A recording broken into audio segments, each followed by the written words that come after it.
세상에 사람의 심금을 울리는 단어가 참으로 많이 있는데 그 가운데 하나가 고향이라고 하는 단어가 아닐까 싶습니다. 특히 조국을 떠나 타국에 살고 있는 저 같은 사람의 입장에서 고향이라고 하는 단어는 더욱더 의미가 깊게 다가옵니다. 제 모교회는 서울의 종로 북쪽에 이렇게 관할하고 있는 경기도에 속해 있는 어느 한 교회입니다. 그 교회가 1975년도에 개척을 했는데 1975년도에 유치부 어린아이로 그 교회에 처음 출석하기 시작해서 유초등부를 그곳에서 보냈고 중고등부 또 청년부도 그곳에서 보냈고 그곳에서 부목사가 될 때까지, 그리고 2002년도에 뉴질랜드로 출국하기까지 교회는 저의 모든 생활의 중심지였습니다. 교회는 어릴 적에 저의 유치원이었고 또 때로는 학교였고 또 고등학교 때는 교회는 독서실이었고 신앙훈련의 도장이었고 또 마지막에 교회는 저의 사역지였습니다. 그리고 교회 모든 식구들은 심지어 저에게 있어서 가족이었습니다. 제가 뉴질랜드에서 생활하다가 한국을 방문하여서 모교회를 찾아갈 때마다 반겨주시는 어른들이 여전히 계십니다. 제 유치부 부장 선생님은 은퇴 장로님이 되셨고 주일학교 선생님이 시무 장로님으로 섬기고 계십니다. 또한 제가 어렸을 때 저와 함께 축구도 하고 야구도 하고 심지어 저에게 꿀밤도 때렸던 그러한 형님도 장로님으로서 교회를 섬기고 계십니다. 그리고 제가 부목사일 때 함께 사역을 하던 그 동역자들도 함께 지금도 동역을 하고 계십니다. 제가 한국에 오면 여러 교회를 방문하게 되는데 다른 교회는 그저 말씀을 전하는 한 사람으로 방문을 하게 되지만 제 모교회를 방문할 때면 고향집을 찾아가는 것 같아서 마음의 중심 가운데 설렘이 있습니다. 그런데 제가 2002년도에 뉴질랜드에서 처음 담임 목회를 하게 되었을 때 참으로 안타까운 것이 있었습니다.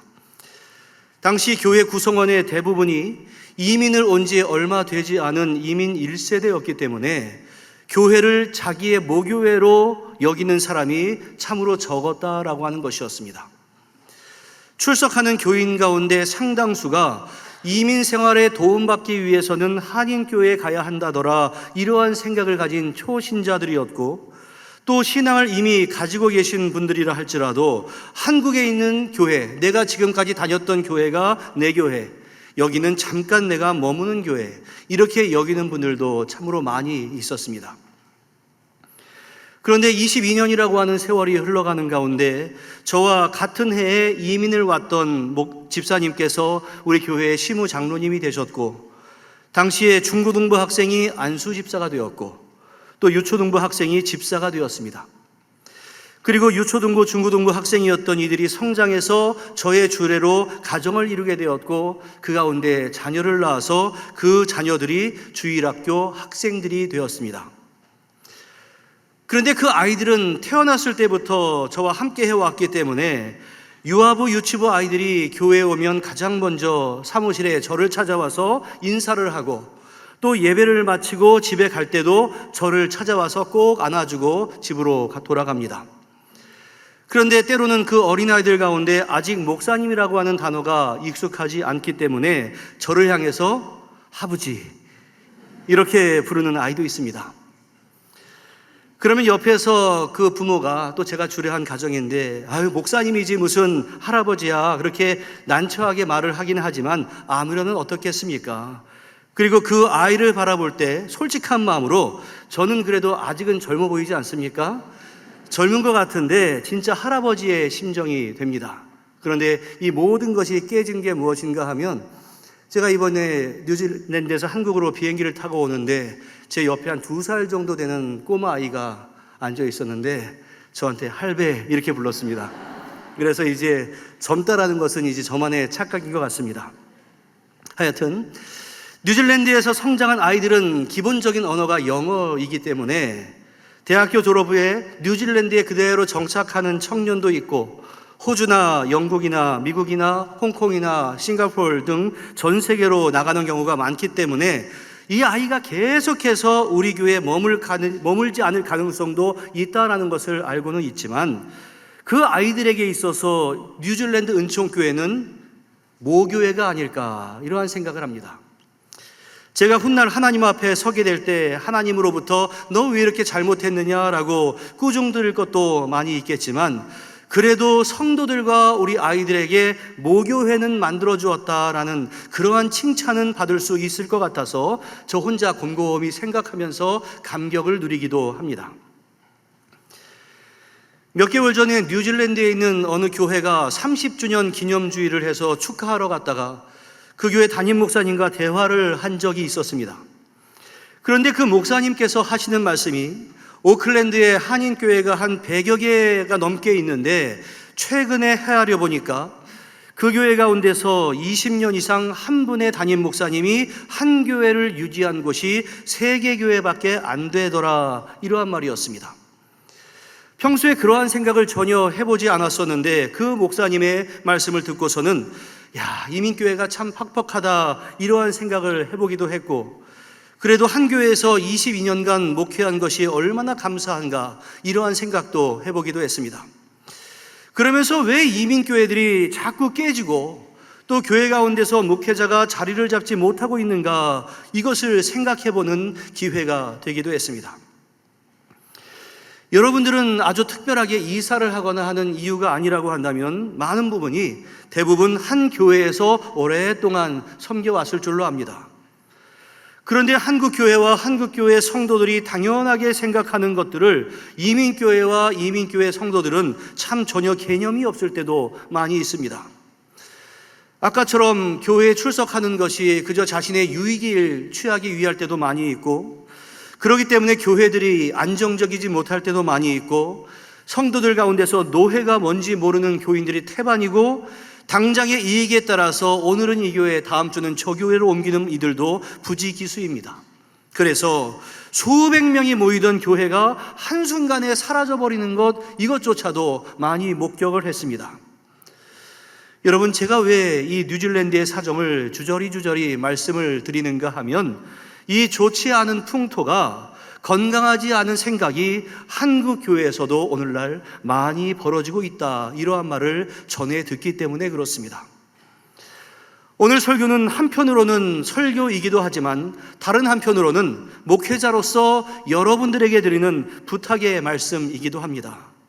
남서울교회를 비롯한 조국의 모든 교회들이, 또 모든 성도들이 참으로 교회를 사랑하고 교회에 자리매김을 참으로 잘했으면 좋겠다, 이러한 마음을 가지고 기도하는 마음으로 오늘의 말씀을 준비했습니다.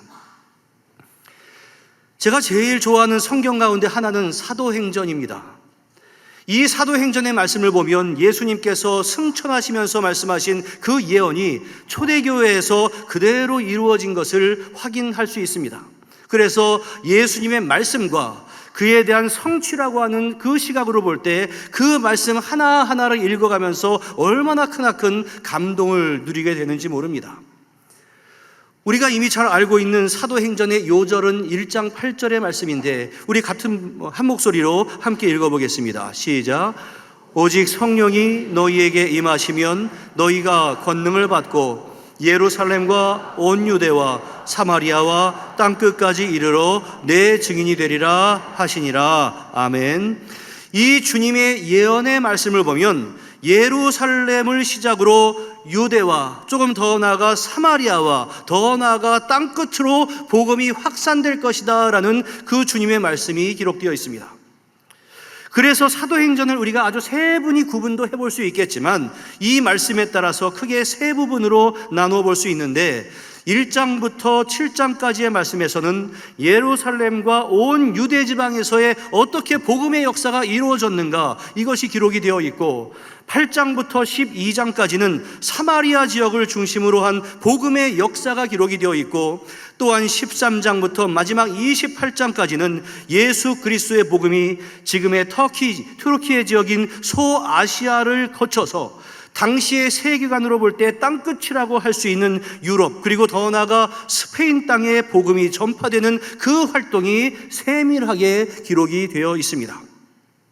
그런데 여기서 우리가 주목을 해야 할 것은 한 파트에서 다른 파트로 이어질 때마다 그냥 순탄하게 진행이 된 것이 아니라 순교와 그에 이어지는 교회에 대한 박해가 있었다라는 사실입니다. 예루살렘 교회를 중심으로 시작된 예수 그리스도의 복음은 스데반 집사의 순교로 말미암아 예루살렘의 경계를 넘어서서 유대와 사마리아 지역까지 퍼져서 그곳에 교회가 개척이 되었고, 또 오늘 본문 바로 앞에 나와 있는 12장의 말씀에서는 야고보 사도의 순교로 끝을 맺음과 동시에 더 나아가 이제 안디옥 교회에서의 복음 전파, 그리고 오늘 본문에서 나오는 선교사 파송의 이야기가 시작이 됩니다. 스데반 순교의 장면은 7장 후반에 나와 있는데, 스데반 순교에 가장 앞서서 주도했던 사람이 어떤 사람인가 하면 훗날 바울이 되는 사울이었습니다. 안디옥 교회는 사울이 주도한 스데반 집사의 순교를 기점으로 시작된 박해 때문에 흩어진 그리스도인들 가운데서 구브로와 구레네 출신 및 형제들이 모여서 헬라 사람들, 그리스인들에게 복음을 전함으로 말미암아 설립된 교회입니다. 다시 말해 예루살렘에 있다가 그 박해 때문에 피난 온 유대인들과 함께 구브로, 구레네, 헬라인들과 같이 이방인들도 함께하는 교회가 생겼다, 이러한 말씀입니다. 이스라엘 백성들은 수천 년 동안 자신들만 하나님의 백성이다라고 하는 그러한 선민의식을 가지고 살아왔습니다. 그러나 하나님은 박해 가운데 생긴 이 교회로 하여금, 이 작은 교회로 하여금 역사상 가장 큰 공헌을 할 수 있는 영광스러운 교회가 될 수 있도록 만들어 주셨습니다. 우리 하나님께서 왜 최초의 교회인, 그리고 사도들이 가득 차 있었던 그 예루살렘 교회가 아니라 이 피난을 와 있는 정말로 연약한 안디옥 교회를 세계 선교의 전초기지로 삼으셨겠습니까? 앞에서 말씀드린 바와 같이 그 교회가 이방 사람들에 대해서 배타적인 마음을 가지고 있는 유대인들에 의해서만 이루어진 교회가 아니라 그 구성원들 가운데서도 이방인들이 많이 포함되어 있고 자연스럽게 이방 사람들에게 열린 마음의 교회였기 때문에 그렇습니다. 그런데 오늘 본문의 말씀은 안디옥 교회가 단지 그런 구조적인 장점으로 인해서 하나님의 사명을 잘 감당한 것만은 아니다라는 것을 우리에게 가르쳐 줍니다. 이 안디옥 교회, 이 피난 교회가 하나님의 쓰임을 받을 수 있었던 원동력은 교회가 가지고 있었던 또 다른 장점 때문이었습니다. 그것은 다름이 아니라 안디옥 교회는 다양한 사람들이 함께 조화를 이루며 하나님의 일을 감당했던 교회다, 이것이었습니다. 교회는 건물이나 조직이 아니라 예수 그리스도로 말미암아 구원받은 사람들을 의미합니다. 믿으십니까? 바로 여러분 한 사람 한 사람이 바로 교회입니다. 따라해 주십시오. 교회는 사람이다. 교회는 바로 나다. 그러므로 교회는 그 건물이나 또한 시설이나 재정보다 그곳에 함께 모여있는 사람이 가장 크나큰 재산이 되는 것입니다. 물론 아름답고 편리한 건물이나 또 교회의 재정이 교회의 사명을 감당하는 데 크나큰 유익을 주는 것은 분명한 사실입니다. 따라서 우리의 눈에 보이는 그러한 자산을 우리는 무시할 수는 없습니다. 그러나 많은 사람들이 그저 눈에 보이는 것에 더 많이 주목하기 때문에 때로는 교회의 본질이 무엇인가 이것에 대해서 진지하게 고민하기보다는 외적인 것에 더 마음을 빼앗기는 경우가 많이 있습니다.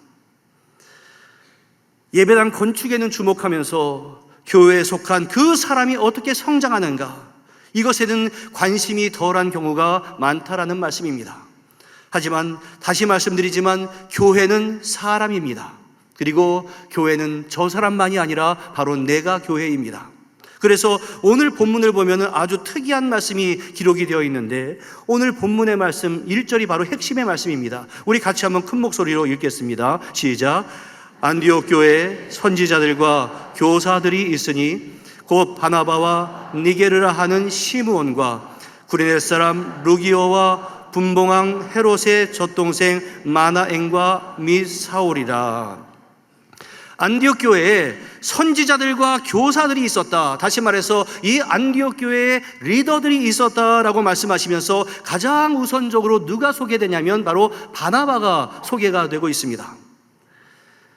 박해를 피해서 도망간 피난민들이 안디옥에 가서 그곳의 사람들에게 열심히 전도했더니 많은 사람들이 모여서 교회를 이루기는 했는데 그들에게는 목회자가 없었습니다.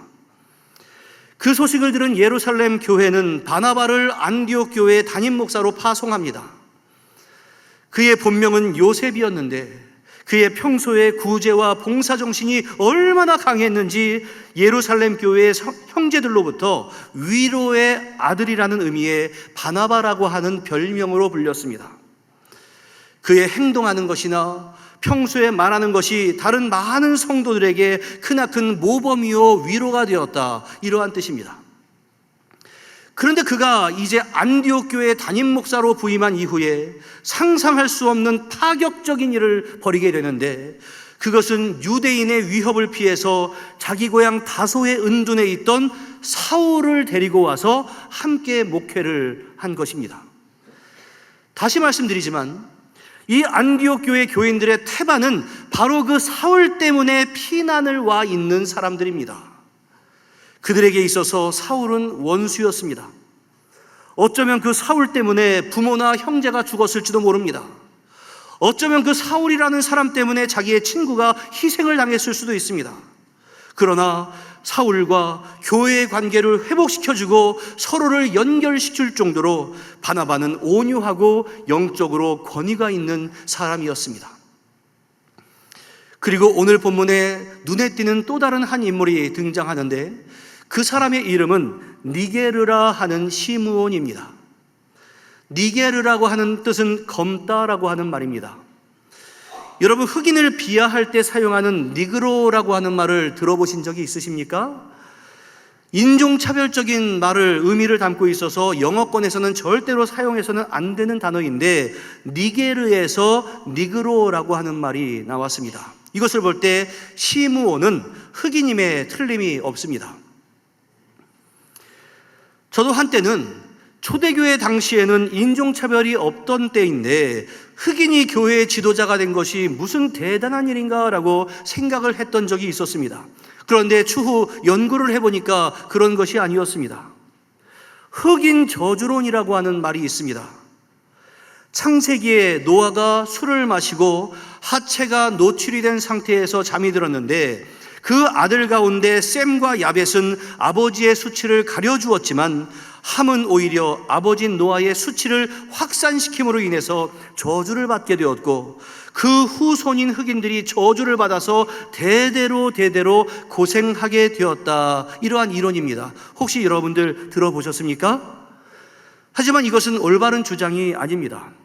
오늘은 그것이 주제가 아니기 때문에 이 정도로 말씀을 드리는데, 제가 말씀드리고자 하는 것은 당시 유대인들 사이에는 흑인이 저주받은 민족이다라고 하는 흑인 저주론이 이미 만연되어 있는 상태였다, 이 말씀입니다. 이미 오래전부터 유대교회 랍비들이 그러한 주장을 했고, 유대 사람들이 성경에 준할 정도로 귀하게 여겼던 구약 성경을 해설해 놓은 미드라시에도 그러한 주장이 들어 있습니다.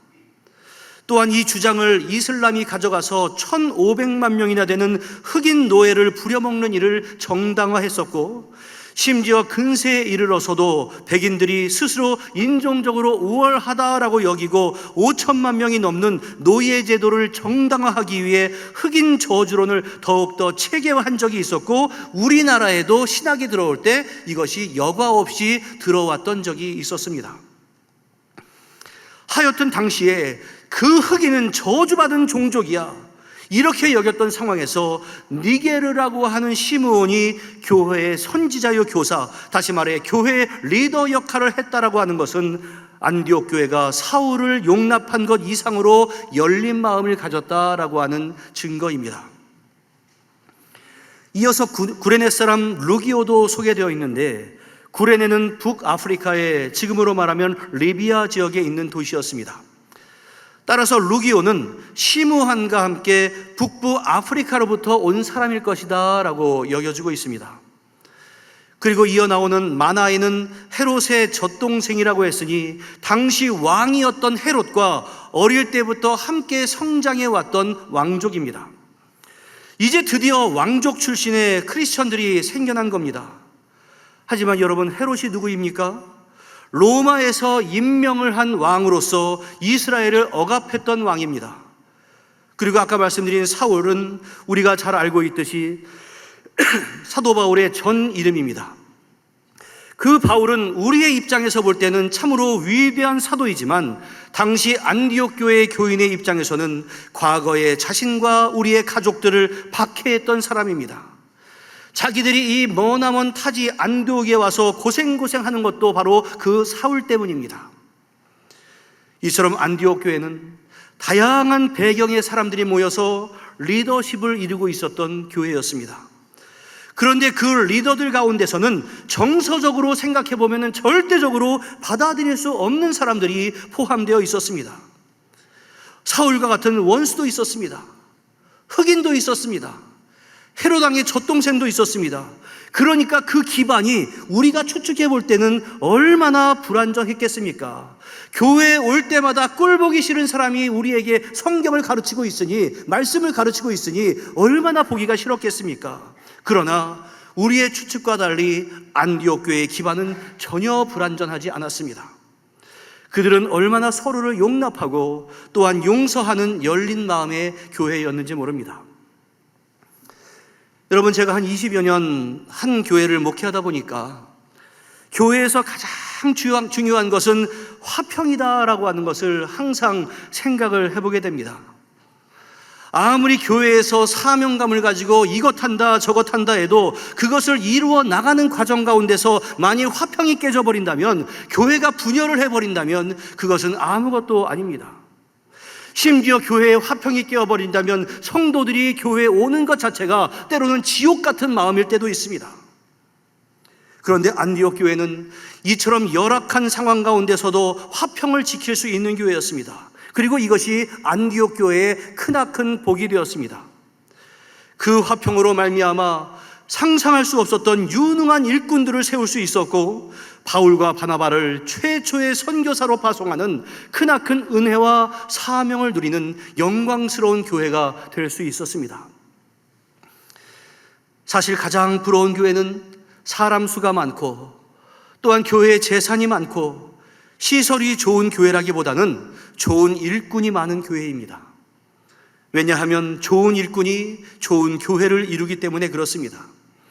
그리고 그 사람들이 핵심이 되어서 생동력 있고 은혜와 사랑이 충만하여서 구원의 역사를 땅끝까지 이루어가는 능력 있는 교회가 될 수 있기 때문에 그렇습니다. 다시 한번 말씀드립니다. 교회는 무엇이다? 교회는 사람이다. 그런데 여러분들, 2000년 전에 안디옥 교회에 이러한 일꾼들이 많이 있었다, 이것이 중요한 것이 아닙니다. 이 남서울 교회 안에 이러한 일꾼들이 많이 있으면 좋겠고, 그 일꾼들이 바로 저 사람이 아니라 바로 여러분 한 사람 한 사람이면 참으로 좋겠습니다. 믿으십니까? 교회는 성도의 10% 정도로 움직인다라고 하는 말이 종종 회자가 됩니다. 물론 교회 전체 성도들 가운데 10%만 움직여도 교회는 어떻게 작동은 됩니다. 하지만 생각해 보십시오. 얼마나 불행한 일입니까? 만일 우리의 육신의 신체가 머리끝부터 발끝까지 한 10%만 정상적으로 작동한다면 우리가 그 사람을 보면서 아유, 당신은 참으로 건강한 사람입니다, 얼마나 활동적으로 움직이는지 모릅니다, 이렇게 말을 할 수 있겠습니까? 그렇지는 않을 겁니다. 우리 육신의 신체에 대해서는 우리가 그렇게 평가하면서 왜 그리스도의 몸된 교회는 일부만 작동해도 정상적이다, 건강하다, 이렇게 여기면서 살아가십니까? 절대로 그래서는 안 됩니다. 우리 모두가 한 사람 한 사람이 주님께서 나에게 맡겨주신 교회의 사명을 감당하면서 제 역할을 다할 수 있어야 합니다.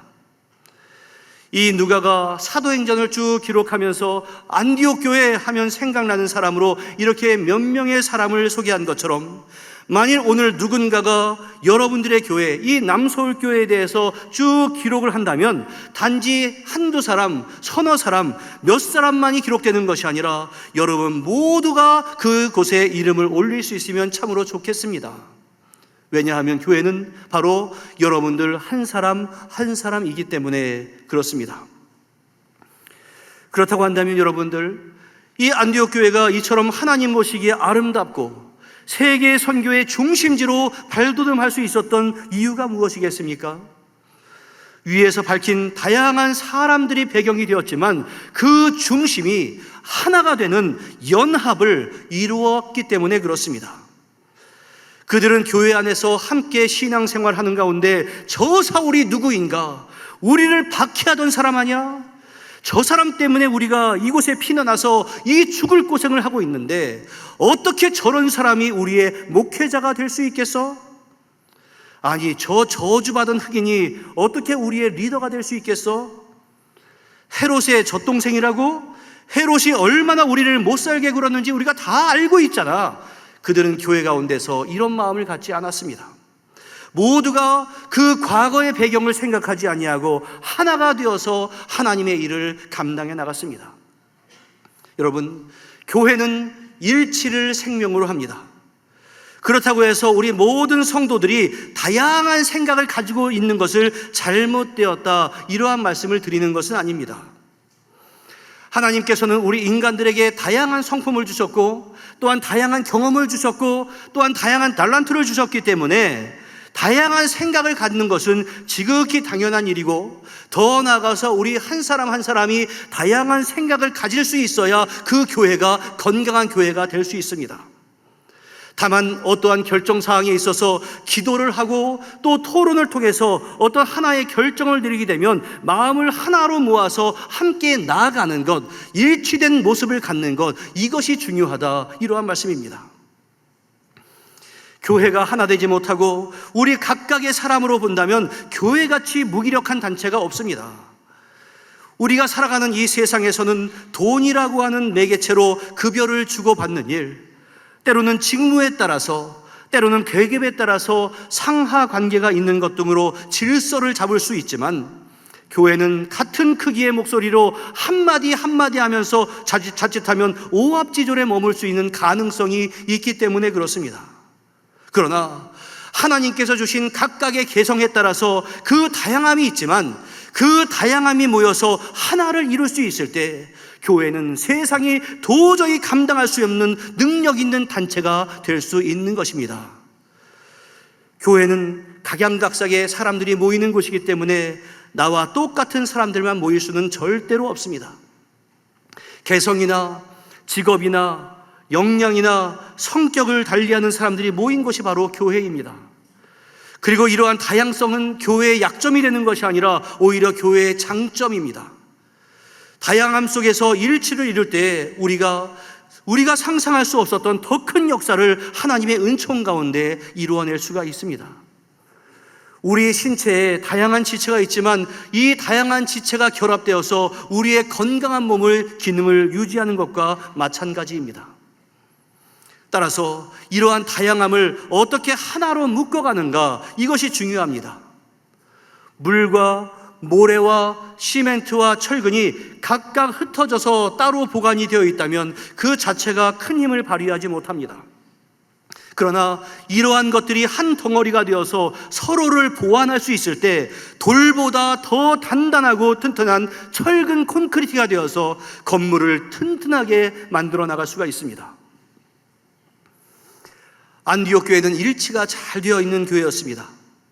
본토 출신과 섬 사람들이 한 마음이었고 유대인과 헬라인이 한 마음이었으며 귀족 출신과 평민이 한 마음이었고 그가 어느 인종인가 이것도 중요하지 않았습니다.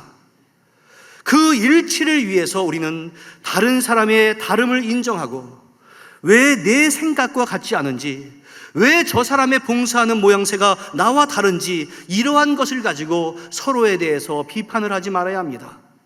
저 사람이 나와 다르다라고 하는 것은 비판이나 비난할 이유가 아니라 우리가 인정해야 할 요소입니다. 내가 도저히 극복할 수 없는 요소입니다. 그리고 내가 이해받으려 하기보다는 상대방에 대한 이해가 필요합니다. 그 가운데 서로를 높이고 존경하고 서로 아끼고 감싸주며 사랑하는 공동체, 바로 그 공동체가 교회가 되어야 마땅합니다. 하지만 여러분, 나 스스로를 생각해도 내가 얼마나 못된 사람이고 이기적인지를 아는데 우리 인간의 본성을 가지고서는 도저히 그러한 하나 되는 마음을 갖는 것이 힘들고 이루어갈 수가 없습니다. 하지만 성령 하나님은 언제나 하나가 될 수 있도록 우리의 심령과 우리의 공동체 가운데서 역사해 주십니다. 믿으십니까? 반대로 사탄은 교회가 하나 되지 못하도록 온갖 방법을 가지고 우리의 가정과 우리의 심령과 우리의 가운데서 역사합니다. 심지어 교회가 좋은 일을 맞이했는데 그 좋은 일로도 하나가 되지 못하게 만들어 놓기도 합니다. 얼마나 사탄이 교활한지. 미국의 어느 교회에서 있었던 일이라고 합니다. 어느 교회가 열심히 노력해서 예배당 건축을 하고 이제 봉헌을 하게 되었습니다. 그런데 그 봉헌하는데 너무나 감동을 받은 어느 한 성도님이 그랜드 피아노 한 대를 교회에 헌물을 했습니다. 여러분들, 예배당을 봉헌하고 그랜드 피아노 하나를 헌물한 것 좋은 일입니까? 나쁜 일입니까?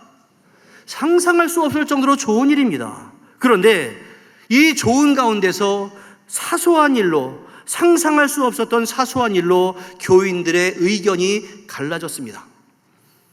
교인들 가운데 한 부류는 그랜드 피아노의 이 뚜껑이 열리는 방향을 기준으로 해서 강단에서 볼 때 그랜드 피아노는 오른쪽에 놓는 것이 맞습니다, 이렇게 주장했습니다. 다른 한 부류는 우리 예배당의 구조상 그랜드 피아노는 왼쪽에 놓는 것이 보기가 좋습니다, 이렇게 주장을 했습니다. 처음에는 예배당을 건축하고 봉헌하고 그랜드 피아노를 놓는 이 좋은 일로 시작을 했는데 점차 오른쪽이냐 왼쪽이냐 이것이 성도 사이의 감정 싸움으로 벌어져서 결국은 그 일로 말미암아서 교회가 나눠지게 되었습니다. 그래서 한 교회는 라이트 처치, 즉 오른쪽 교회, 한쪽 교회는 레프트 처치, 왼쪽 교회다, 이렇게 불리게 되었습니다. 여러분, 이해하실 수 있겠습니까? 이게 얼마나 슬픈 일입니까? 도대체 피아노를 오른쪽에다 놓든 왼쪽에 놓든 그것이 우리 하나님의 영광과 무슨 상관이 있겠습니까? 우리의 신앙교육과 도대체 무슨 상관이 있겠습니까? 그것은 교회의 본질이 무엇인가를 잊어버린 행위였습니다. 그런 어처구니 없는 이야기를 들으면서 우리와는 전혀 상관이 없는 것처럼 들리겠지만 여러분들, 정확히 말해서 우리가 성령 충만하지 않으면 얼마든지 우리 가운데서도 벌어질 수 있는 일입니다. 내가 저 사람을 미워하고 시기하고 우리 가운데 분쟁이 생길 때 엄청나게 큰 일 때문에 생기는 것인 줄 아십니까? 그렇지 않습니다. 정말로 작은 일이 사감이 되고 사탄의 역사가 개입될 때 그것이 분쟁의 이유가 되는 겁니다. 안디옥 교회가 다양한 배경의 사람들이 함께 모여서 하나님의 귀하고 놀라운 일을 감당했던 것처럼 여러분들이 주인의식을 가지고 교회를 함께 섬겨나갈 수 있기를 주님의 이름으로 간절히 축원합니다. 이제 말씀을 좀 맺으려고 합니다. 근데 결론이 조금은 깁니다. 저는 남서울교회가 어느 상황에서도 하나됨을 이루는 영광스러운 교회가 되기를 바랍니다. 그리고 이 남서울교회가 진정한 참된 재산이 많은 교회가 되면 참으로 좋겠습니다. 교회의 재산은 큰 건물도 아니고 땅도 아니고 은행 잔고도 아닙니다. 나중에 하나님 앞에 서게 되었을 때 그것이 무슨 상관이 있겠습니까? 신앙과 덕망이 높은 일꾼이 있는 교회요, 예수 그리스도를 중심으로 하나 된 교회요, 이 강단에서 올바른 말씀이 선포되고 그 말씀대로 순종하고 봉사하는 이들이 점점 많아지는 교회, 바로 그 교회가 큰 재산을 많이 가지고 있는 교회입니다. 우리의 지체가 머리와 손과 발 등 다양한 기능이 결합되어서 이 한 몸을 이루는 것처럼 교회는 다양한 개성과 달란트를 가진 사람들이 모여서 하나의 주님의 몸된 교회를 이루는 겁니다. 따라서 교회에서 무슨 회의할 때마다, 성도들이 어떤 일을 추진할 때마다 다양한 의견이 제시되는 것은 여러분들 전혀 이상한 일이 아닙니다. 오히려 다양한 의견은 건강한 교회의 특징입니다. 그러나 그 다양한 생각들이 오직 주님께 영광이라고 하는 하나의 목적으로 합쳐지고, 그 합쳐진 의견에 대해서 서로 마음과 힘을 합쳐나갈 때 그 교회는 참으로 실력 있는 교회가 될 수 있습니다. 제가 어느 날 설교 준비하고 있는데 저쪽 편에서 아내가 새롭게 하소서라고 하는 프로그램을 시청을 하는 것입니다. 그러다가 컴패션이라고 하는 단체의 부대표이신 박형은 목사님의 간증을 듣게 되었습니다. 그래서 그분이 간증의 내용 가운데 미국에서 다음 세대가 교회를 떠나간 이유라는 주제가 있어서 제가 설교 준비를 중단하고 귀를 기울여서 듣게 되었습니다. 교회를 떠난 세대에 대해서 연구하고 많은 인터뷰를 한 결과 크게 두 가지를 듣게 되었다라고 합니다. 미국 교회 이야기이긴 하지만 우리에게도 한번 적용해 보면 좋겠습니다. 그 자녀들이 교회를 떠나게 된 첫 번째 이유는 교회 내의 분쟁이었다라고 합니다.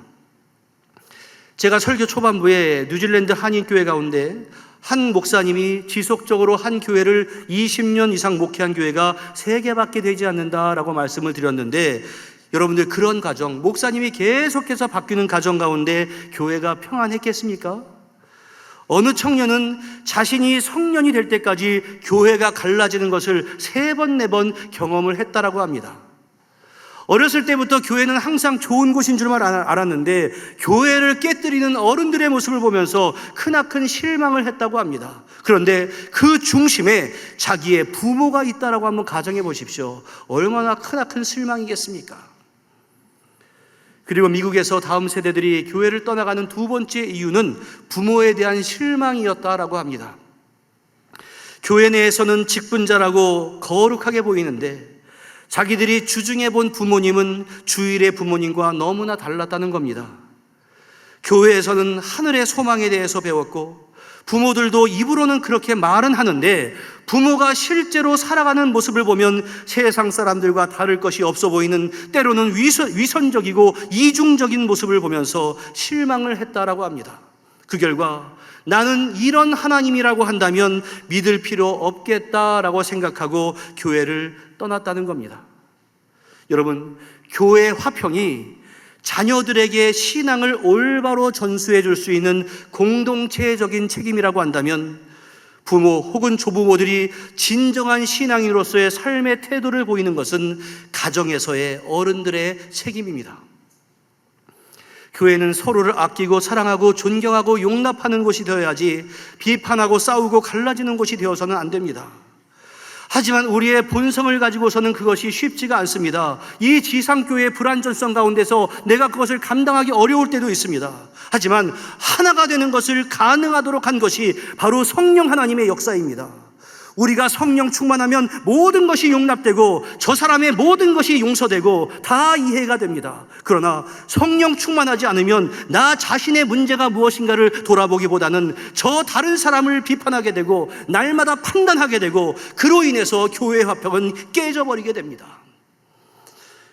이 자리에 있는 대부분이 한 가정의 조부모 혹은 부모로서의 역할을 감당하고 계실 텐데 여러분들의 위치에서 할 수 있는 최선의 헌신이 무엇인가 한번 제가 곰곰이 생각을 해보았습니다. 물론 교회에서 맡겨진 사역에 따라서 많은 일을 감당하는 것 참으로 중요합니다.